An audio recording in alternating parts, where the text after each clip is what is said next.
What is up, everyone, and welcome back to the Talk Footy podcast. My name is Harry Hicks, and I'm joined with Max and Thomas. This time from afar. Gentlemen, how are you doing? Let's go. Tommy, how's the knee? My knee's repaired. The doctors repaired it. They went in there. My ACL is A-OK right now. I went for a walk today. Little peg leg action? Yeah. I walk so slowly. I'm getting so much sympathy from random people on the street. It's kind of sad, but it's kind of nice. Everyone's so concerned because I'm walking at like 2 miles an hour. But my ACL is repaired, so yeah. Good news. Well, you'll have plenty of time to work on our podcasts now. Yes. Well, we're glad you're doing well, and we appreciate this technology for letting us do this virtually. So shout out the internet. All right. So let's jump into things. I'll start off and give us a little bit of a recap on last week's proceedings. Just going to start off by saying I'm so happy that soccer is back. So many good games to watch. We now have all 5 leagues back in the full swing of things, and had a full slate of games over the weekend, which is very exciting. And it was not without not without big scorelines. So let's start off with some of these match day ones. We had start over in Italy, where actually it was a pretty routine day over there in Italy. All of these big teams getting their wins. We had Juve, Napoli, Atalanta, AC Milan, Inter Milan, and Roma all securing their first victory of the season. So last year we were treated with some good top 4 race and a good title race over there. So, only one match day in, but all these teams are getting the job done. We did have Lukaku scoring his first goal 2 minutes back into his Serie A return, I guess. So, it seems like the Chelsea curse is continuing for their failed number 9s. Over in Spain, La Liga also had its match day 1, and Villarreal, Atletico, and Betis all started pretty strong, each of them securing 3-0 victories. Real Madrid succeeded in overcoming a 2-goal comeback to win. That final goal being secured by Alba off a free kick, his first kick of the game. So that's a pretty good impact sub there. And then Barcelona succeeded in registering all their players, but they were held to a goalless draw against Rayo Vallecano. So Lewandowski still has some work to do. Let's move over to Germany. This was not too many huge scorelines here. We had Dortmund and Bayern each winning by 2 goals. We had Leipzig drawing 2-2 to Köln. Timo had his first goal back at Leipzig. So he, similar to Lukaku, was back on the score sheet for his old team. Timo scored from about 30 yards out with a terrible goalkeeping error, but he's due a little bit of luck, so we'll let it slide. And then Leverkusen started off, or I guess lost to Augsburg 2-1. So not so great for them. And then let's move over to the Premier League. This weekend was not without drama. We had Gabriel Jesus scoring 2 goals and 2 assists in Arsenal's 4-2 victory over Leicester. We had Steven Gerrard beating Frank Lampard 2-1 as Villa beat Everton. Then Chelsea and Tottenham was a thriller, a 2-2 game decided in the last minute by a Harry Kane header off a corner kick. Not without drama here due to Anthony Taylor's agenda against Chelsea. Both of Tottenham's goals coming shortly after a missed foul. So you can tell I'm still a little bit peeved about that decision or those decisions. That second one was absurd. Cucurella dragged down by his hair. No red card.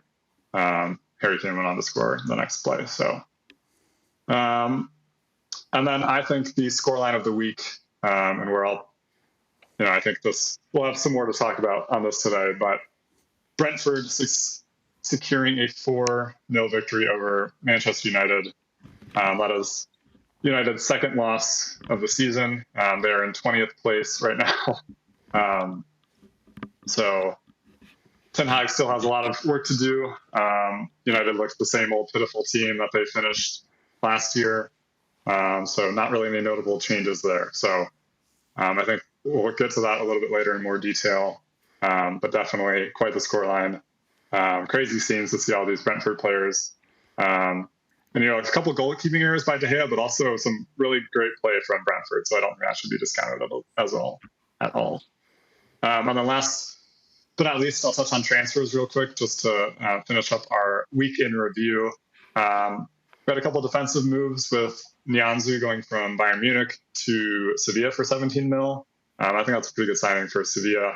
We had Thilo Kehrer from PSG to West Ham. I also like that for West Ham.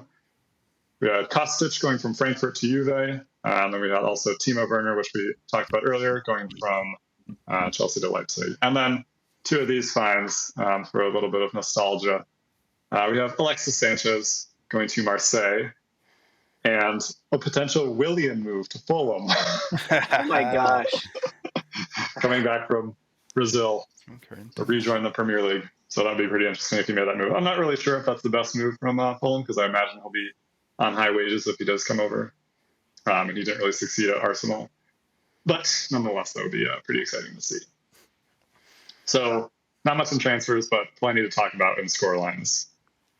Before we jump into things, anyone have a particular game they want to chat about? I know we'll go back into United later on, but you guys have any particular goals you liked or moments of the week? Yeah, so Darwin Núñez, red card on his debut for Liverpool. Not exactly the way you want to start your debut, and obviously Liverpool is still winless this season. So they play United this weekend. So that'll be some matchup. Easy win. Easy Some win. matchup. Bottom of the table side. Yeah. I thought the Chelsea-Tottenham game was a great tactical battle. It was one of the most interesting in terms of Tuchel's tactics. I thought his use of Reece James was pretty awesome. He basically started him as a right center back, but Reece played as a wing back the entire game, pretty much allowing Loftus-Cheek to move into the midfield. Absolutely, and that move kind of allowed us to dominate the midfield two of Tottenham, and take control of the game for most of the time. And then I thought Conte also, interestingly, kind of was like pushing back and threw on, what's his name? They threw on Richarlison and set for a midfielder, basically creating a 4-2-4 in attack for a good portion of the game. And that's when a lot of their chances came from. There's one, literally just a pass through the Harry Kane because it was a 4-on-3 in defense that opened up the defense, but ultimately the goal came from a Jorginho error that Højbjerg put away. So I thought it was very much a tactical battle between the two coaches. I think Tuchel thought he bettered Conte for the most part, and I think that's what led to a lot of the heat in the post game of him not thinking Conte deserved that draw after all that tactical interplay. And they yelled at each other. They were pretty upset. Yeah. I love to see it. I think obviously we know Conte is known for his passion and his energy. And Tuchel, not so much, but I'm actually, as a Chelsea fan, I like to see Tuchel's passion and getting a little bit heated and getting into the game. It didn't go our way really this time around, but I do like that passion as a fan. So yeah. But yeah, fun to see. High energy, high stakes. Fuck Tottenham. Hell yes. The only other, I watched so much soccer this weekend, boys. I got nothing what else to do. do. Yeah. Handicap. I thought an interesting game was Brighton against Newcastle because they kind of represent a couple different transfer strategies, different just like cultures. Brighton came out in a very disciplined system and kind of dominated the game. Although I was like looking at the tables or just the lineups, and Newcastle do, with all their new signings, have just like on paper a really good team with Joelinton, with Maximan, with Dan Burn, all these new players are really boosting their team. But even still, Brighton's just system kind of like suffocated them, and they weren't XG wise. They kind of dominated the game. But I think Brighton's downfall is these players aren't the best. Ultimately, they are system players, and that leads to a lot of just like they can't finish their chances. I think we're going to see that throughout the season of Brighton overperforming almost in these games, but not getting the results they want because ultimately the players are still kind of like system dynamic players, but not incredible. So I thought that was interesting. Yeah, fair enough. All right, let's get into the main segment. Manchester United are shite. That's the headline. We all know thumbnail. this. Yes, we all know this. And I feel like coming into the season, we kind of had high expectations with Erik Ten Haag coming in, and ultimately, this has been a terrible start. One of the worst two games, and Ten Hag does not look like he's really been able to implement his system the way he wants to. Ultimately, because there aren't the players in the system to implement it. He used Christian Eriksen as the sixth over the weekend at Brentford, and Christian Eriksen is usually plays as more of a 10. He's using the only player he brought in otherwise is Lisandro Martinez, and really the rest of the team is the same team that's been there for the last like 3 years, the team that Ole Gunnar Solskjaer built. And if Erik Ten Hag wants to build his very possession-oriented, wide play, he needs specific players for that team, and that's not there. With the current team, it looks almost like the best way they can get the most out of this team is to revert back to more Ole version of like a counter-attacking side.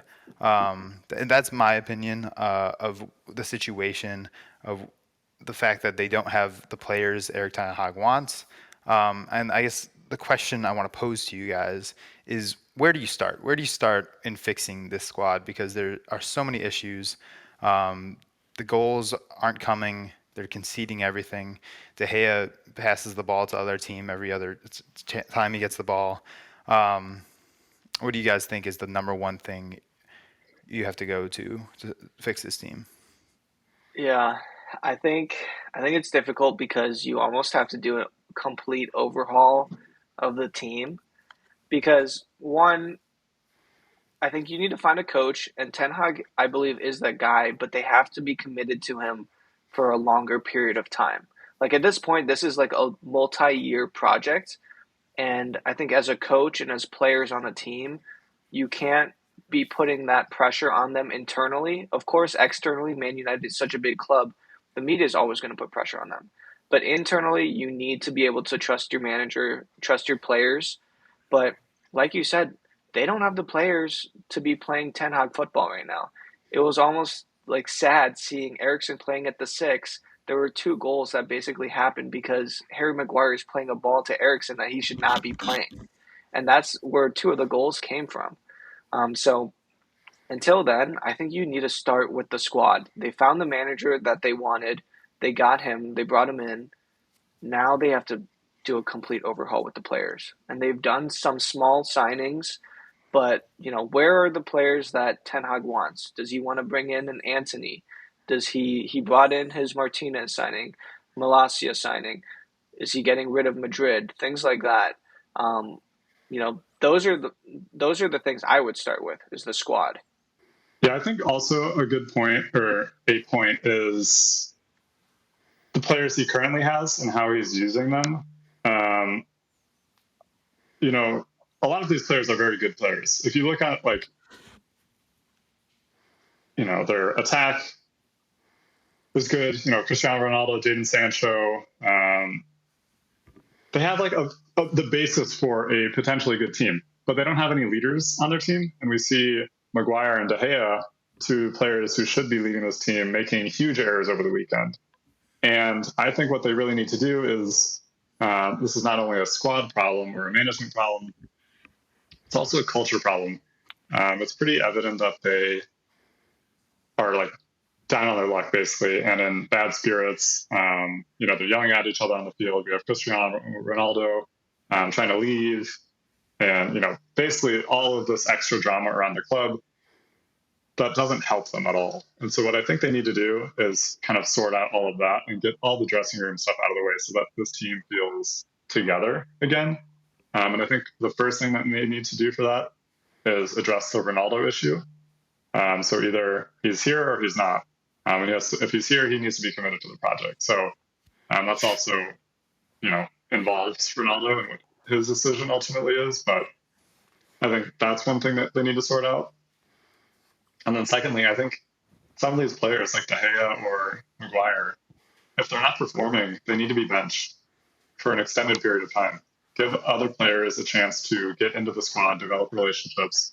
Let Lindelof and Varane be the two starting center backs for 4 games. And not only does that help the defense and gives kind of another defense partnership, it also gives Maguire a chance to get out of the spotlight because he's getting so much criticism from everyone that also doesn't help his game. De Gea is going to be, just derailed on Twitter over this, or, abused on Twitter, whatever you want to say, over this next week or whatever because of his errors. So, get these players out of the spotlight, let them recover so you can kind of start to rebuild the team because they're under so much scrutiny from their fans, from, other fans from opposing teams, just making them the butt end of every joke that their confidence is so low. So I think to really restart, they're not going to be able to completely overhaul the season or their team at the end of this season. But one thing they can do is try to rebuild the culture and get some positive energy through those doors because it seems pretty dire these days. Do you think? I was gonna say, do you think a Rashford, I would say, has no confidence right now? Wouldn't benching him just bring his confidence even lower, or do you think that would give him a chance to kind of regroup, kind of like what Chelsea did with Lukaku last year? Yeah, I think it's a delicate balance, and that's obviously where these managers are making their money. It's these delicate decisions that are tough. For a player like Rashford, I think, you have to give him chances. These attacking options are maybe a little bit different than our defenders. So, you have to give him chances. You have to put him in positions where he's going to succeed. So I don't know. That is a good question for a Rashford-like player. But, if Ronaldo's not going to be there, put Rashford up top. Switch it around. Put these players in positions where they're going to succeed. Don't put Eriksen at a 6. Don't put him somewhere where he's set up for failure. Is I think another way to also to preserve these players in their confidence of what else they have left. Is set them up to succeed and give them the best opportunities that you can, so that they're not out there making fools of themselves because that's kind of what they're doing. I know. It just seems like even if you bench these players, there are some substitutes that come on, some of the youngsters like Alanga last year, they came on and really pressured those starters. But for the most part, there's a distinct drop off in quality, and the fact that they're not constantly bringing in good players or just high level squad players to kind of challenge for these roles means that they're not going to get benched because they're the quality. Last year they would bring off Fred and McTominay, and it would be Matic and who else who was still there. I don't know, Mata. Yeah, Mata was still as their backup center backs. There was no competition because how is that Man United's 4 midfielders? I feel like a lot of the blame goes to the upper management of the club. I heard somewhere today that while pretty much every other Premier League club has had a director of football for the last 5 to 10 years, Man United just got one in the last year. There's no structure in terms of how they recruit players, how they kind of generate these squads, other than they bring in a manager, probably the manager says who they want, and then they kind of just don't listen to them and go for Ronaldo. Like there's no long-term vision whatsoever. I feel like in order for the players to perform on the pitch, they need to be pressured by actual substitutes behind them. And in that case, they need to bring in players. They need to sell players, and then they need to bring in a lot more players. And I think it starts with, I mean, you saw, I was watching not the Nottingham Forest game versus West Ham this weekend. I watched a lot of soccer this weekend. And Dean Henderson, the backup for De Gea, who kind of challenged De Gea last year, he came in for some games and performed well, was man of the match for Nottingham Forest. Had some crazy saves. Saved a penalty. Saved a penalty, was incredible against West Ham, and they won 1-0. And it's just like the first two games, he is outperforming De Gea by a mile, and that was their backup. In my opinion, I think De Gea is a player that honestly either needs someone to challenge for him, or he has to go. I think he's a very old school player, pure shot stopper, but he can't kick the ball past midfield. He has a very weak foot and it makes terrible decisions on the ball. That second goal where he passed to Eriksson, who was clearly not open in the middle of the pitch when there was fullbacks open, is a constant problem De Gea has. And if you're a keeper on a top six club in the Premier League, you need to have distribution. That's a minimum requirement. Or like De Gea would be great for Burnley because he would just get a lot of shots. But if Man United want to actually develop a possession-oriented side that's capable of competing for the title, they need a keeper it starts with the keeper in terms of distribution, and and the second thing is they need an actual defensive midfielder with similar amount of distribution, because Fred and McTominay are, while workhorses and have some skills themselves, they're not too shabby. They aren't incredible distributors of the ball. And how do you get the ball to Ronaldo and Sancho? There's no disconnect. It's just like, oh, we're gonna somehow get the ball up top. Against Brentford, they got no touches. It was just pure like hoping we can get the ball up there, and it never happened. I think they need to put Lisandro Martinez as their CDM, because we know he's like a great distributor. We know that he's great on the ball and can pass short and long, and he's, so far what we've seen is not big enough or not fitting into Manchester United's defensive system well enough to succeed. We saw him come off at halftime. So I think if they put him at CDM and then have either Fred or McTominay as double eights, or Fred and Bruno Fernandes, or some sort of combination, I feel like they have to move these players around to find where they're going to fit in. Because also they're signing new players and they haven't switched formations. I think at one point they tried three in the back, but that didn't really work. So they've been sticking with this, 4-2, I guess 4-2-3-1 basically. Yeah. Is what they've been playing for the past 2 years. So why not switch it up? Like, do something new is what they need.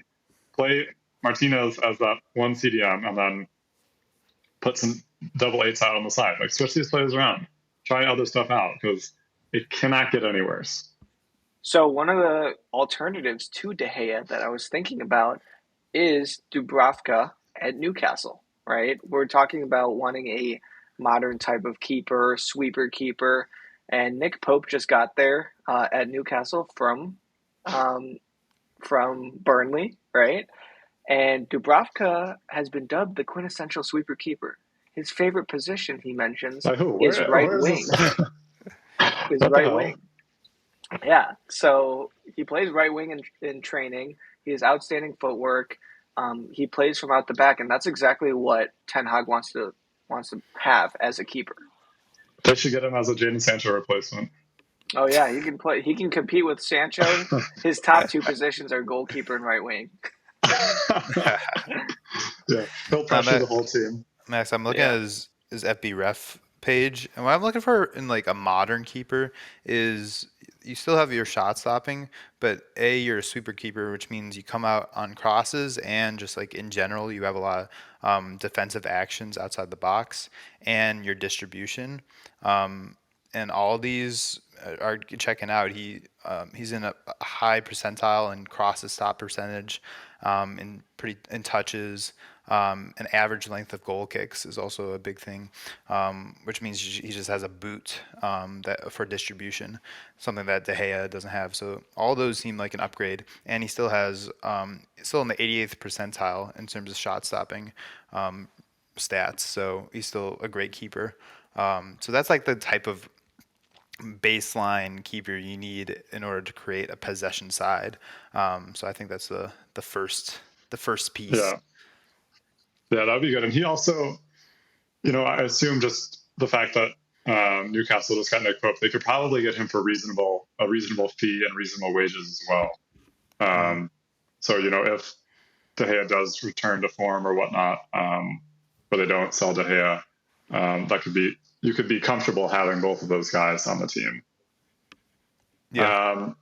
I was thinking like defensively, I was thinking of Benjamin Pavard because for a couple of reasons. So first of all, he's decent going forward. He's pretty good at distributing. So, if he's receiving the ball in the back, is decent. But also he's pretty big and physical, which, is what we need from the Premier League. We saw Lisandro Martinez already struggling with that. So the fact that he already does have that size and that physical ability is good. But I think the most important part about Pavard is that he is a center back, but has been playing right back for like the past 2 or 3 years on Bayern.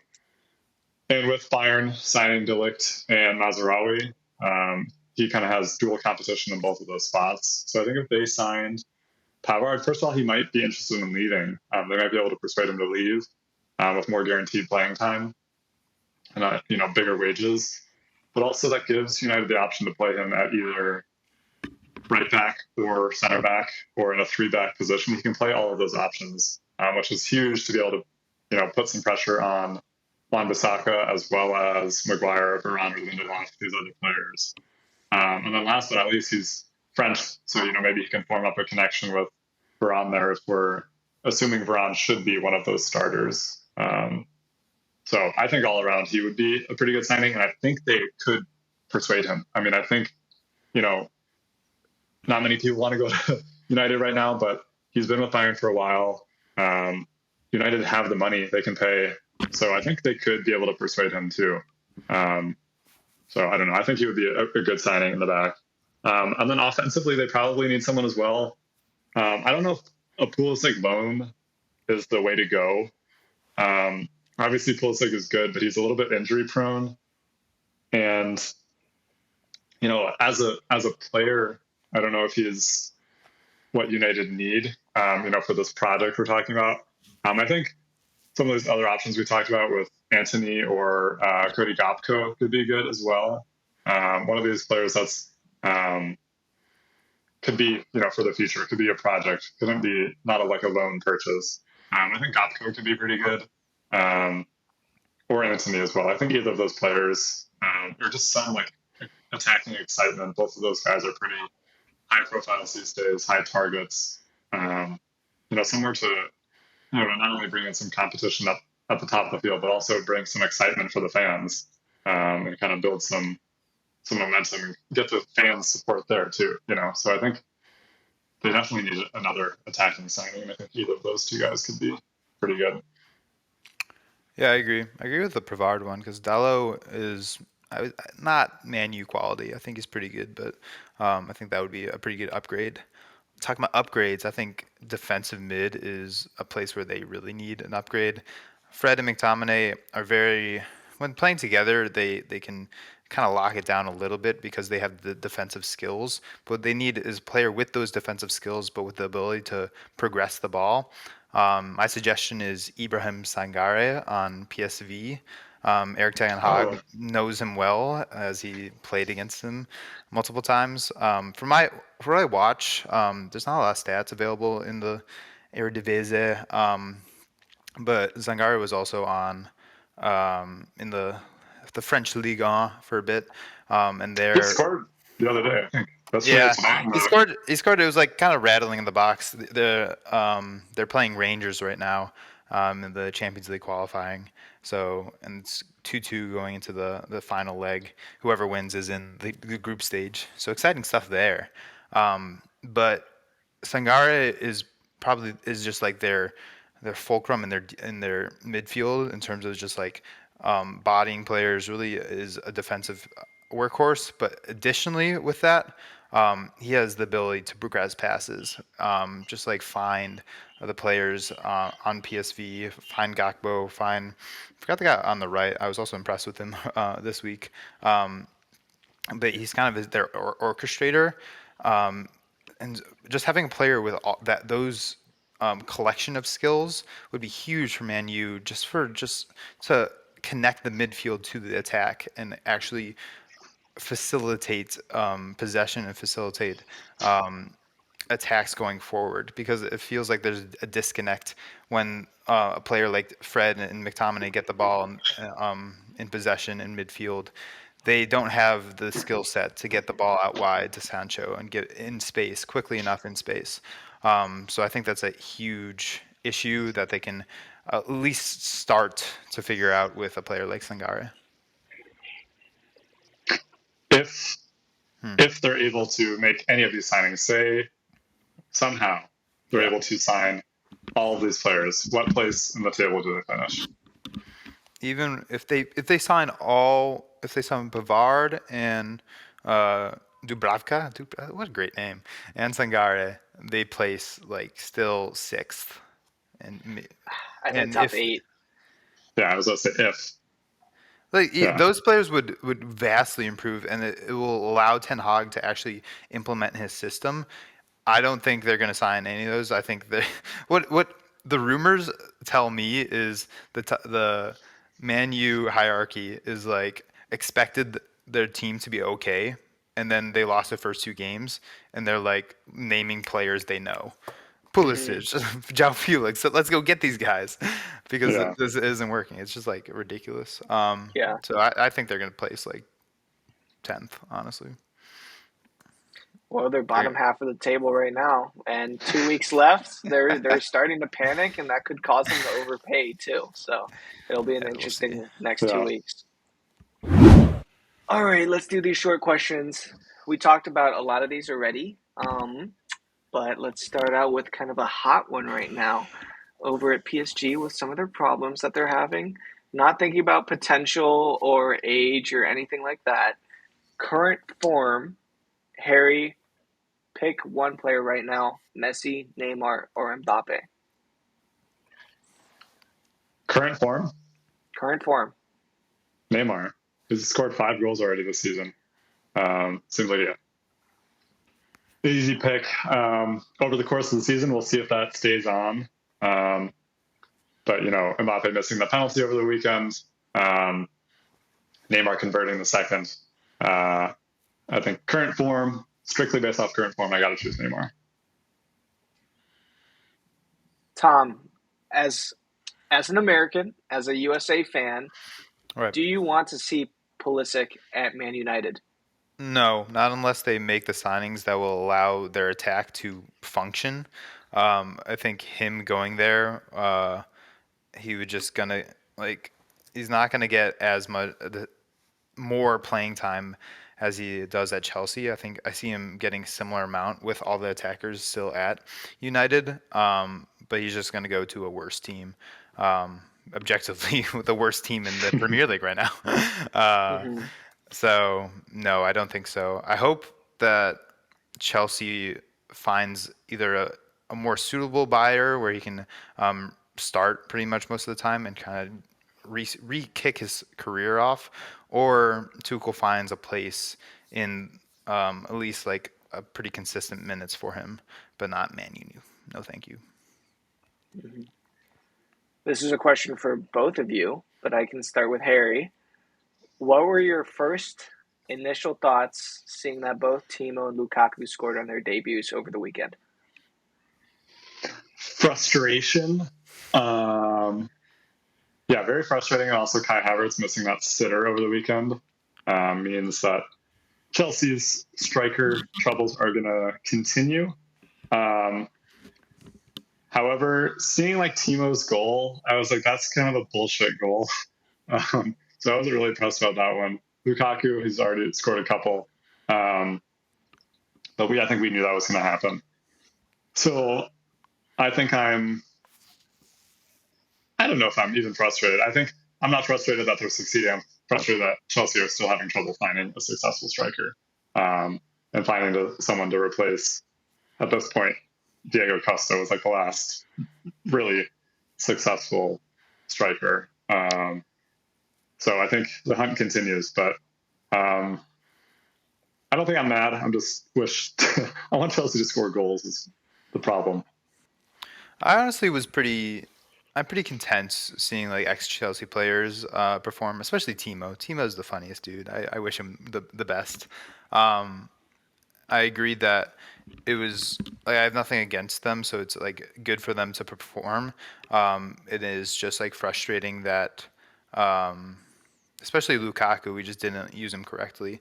So yeah, seeing him score at Inter kind of makes me excited for Inter, watching Inter, because what a squad they're going to have. So my frustrations for Chelsea are kind of just like I'll be happy to watch highlights from those other leagues and watch them perform better. Yeah, I don't know if you guys saw, but Timo scored Saturday and was attending the game for Chelsea on Sunday in the crowd. So Chelsea, man, true professional. I know. True professional. Yeah. Okay, this is a harder one. Last question. Tom, what's one player that has surprised you so far this season, for better or for worse?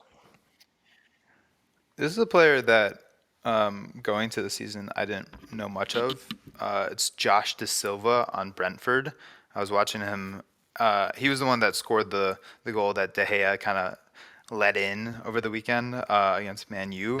But despite just like a objectively bad goal, but it was still a pretty good long shot. He dominated that game. He was all over the midfield and really just like tearing into the Man U's half. And I was really surprised by him. And I was watching highlights from the Leicester game a week ago, and he scored the equalizer to make it 2-2, and it was a banger from outside the box. And apparently his stats were terrible last year, but apparently he was dealing with injury issues all year. But so far, 2 games, a banger in the first game, and absolutely dominated in the Man U game. So I'm really impressed. Player to watch, Josh Da Silva for Brentford. All right, this is an easy pick. But one of my favorite Chelsea players, Reece James, is incredible. It's easy to watch him and see that he's a good player. He's scored over the weekend. But some of the play that he does on that right side is unbelievable. This interplay with, the other defenders of the midfield, the link-up play, but also his dribbling ability to get in these, dangerous positions. We saw that unbelievable ball to Kai Havertz that I mentioned earlier. But I think also his physical ability is incredible. And I think many games, as a right back, it's hard to find like stardom really. But I think so many games he is by far Chelsea's best player out there on the pitch. So I'm excited to have him here, hopefully for the long while. Southgate's got quite the decision to make at right back for the World Cup. No. Easy decision. Easy. Yeah. Easy. King Reece. King Reece, Kyle Walker, Trent. It'll be interesting. So, but yeah, that wraps up the quick questions. Pretty good answers, boys. Thanks, Max. I think that also probably wraps up our episode, doesn't it? We can say thank you to everyone listening and watching. Thank you, gentlemen, for your enticing conversation.